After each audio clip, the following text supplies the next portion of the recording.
Welcome to மீனாவின் கைமணம். இன்றைக்கி lunch menu எங்கள் வீட்டில் உளுந்த சாதம் தான் பண்ணியிருந்தேன். 1 டம்ளர் அரிசி எடுத்துகிட்டு நல்லா கழுவிட்டு உளுந்தையும் நல்லா கழுவிட்டு நான் வறுத்திருந்தேன். கருப்பு உளுந்து உங்களுக்கு வாரத்துக்கு 2 முறை சேர்த்துக்கோங்க. உடம்புக்கு ரொம்ப நல்லது, ஒரு ஹெல்த்தியானது கூட. ஒரு 10-15 பல் பூண்டையும் நல்லா உரித்து போட்டிருந்தேன். நான் கொஞ்சம் ஜீரகம், கொஞ்சம் வெந்தயம், கொஞ்சம் பெருங்காயத்தூள் எல்லாம் போட்டு தாளிச்சிட்டு இந்த வெள்ளைப்பூடு தண்ணி கொதிக்கும்போது 1 டம்ளருக்கு நான் 4 டம்ளர் தண்ணி ஊற்றிருந்தேன். இந்த உளுந்துக்கும் சேர்த்து ஊற்ற நல்ல பொழுன்னு உங்களுக்கு தண்ணி கொதித்து எல்லாம் போடும்போது நீங்கள் அதுக்கப்புறம் குக்கர் மூடி வைங்க. நல்ல பொழுன்னு உங்களுக்கு வரும். எங்களுக்கு இந்த உளுந்து சாதம் ரொம்ப பிடிக்கும். அதனால் நாங்கள் வாரத்துக்கு 2 முறை சேர்த்துக்குவோம். கை கால் வலிக்கு எல்லாத்துக்குமே நல்லது. ஏஜ் அட்டன் பொண்ணுங்களுக்கெல்லாம் கொஞ்சம் குறுக்கு வலி இந்த மாதிரி இருந்தவங்களுக்கும் நீங்கள் அடிக்கடி பண்ணி கொடுக்கலாம். நல்லெண்ணெய் ஊற்றி பண்ணுங்கள், ரொம்ப நல்லாயிருக்கும். ஒரு தடவை ட்ரை பண்ணி பாருங்கள். நல்ல சாதம் வந்து ஒன்றோட ஒன்று இப்போ நல்லா வந்துருந்துச்சு.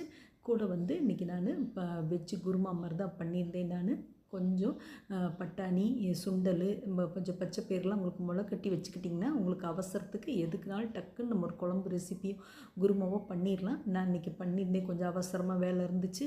பட்டாணி, பீன்ஸு, தக்காளி, உருளைக்கிழங்கு, ஒரு 2 பெரிய வெங்காயம் எல்லாம் போட்டு நான் வீட்டில் அரைச்ச மல்லித்தூள், மிளகாத்தூள், கரம் மசாலா தூள், கொஞ்சம் இஞ்சி பூண்டு பேஸ்ட்டு எல்லாம் போட்டு ஒரு 2 விசில் வச்சுருந்தேன். நான் நல்ல குழைவாக வெந்து வந்துருந்துச்சு. காய்கறி எதுவுமே உடையலை, நல்லா வெந்து வந்துருந்துச்சு.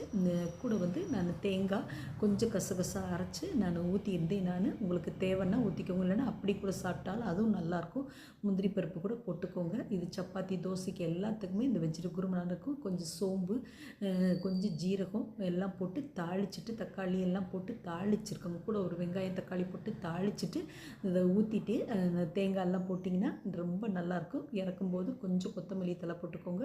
வீட்டில் அரைச்ச கரம் மசாலா தூள் போட்டுன்னா நல்ல மணமாக இருக்கும். உங்களுக்கு இந்த உளுந்த சாதத்துக்கு இந்த குருமாவும் நல்லாயிருக்கும். கூட குழந்தைங்களுக்கு முட்டை ஆம்லேட் கேட்டதுனால இன்றைக்கி கொஞ்சம் பச்சை மிளகா, பூண்டு எல்லாமே கொஞ்சம் மிக்சியில் குறப்பாக அரைச்சி அதை முட்டையில் கலந்து ஒரு ஆம்லேட் மாதிரி போட்டு கொடுத்தோம். சாதா நார்மல் முட்டையை இந்த மாதிரி பண்ணி கொடுங்க. ஒயிட் சாத்து, ரைஸத்துக்கு எல்லாத்துக்குமே நல்லாயிருக்கும். நான் இந்த வீடியோவும் போடுறேன். தேங்க்ஸ் ஃபார் வாட்சிங். இந்த வீடியோ பிடிச்சா லைக் பண்ணுங்கள், ஷேர் பண்ணுங்கள், சப்ஸ்கிரைப் பண்ணுங்கள். மறக்காமல் மீனாவின் கைமணத்தை ஹை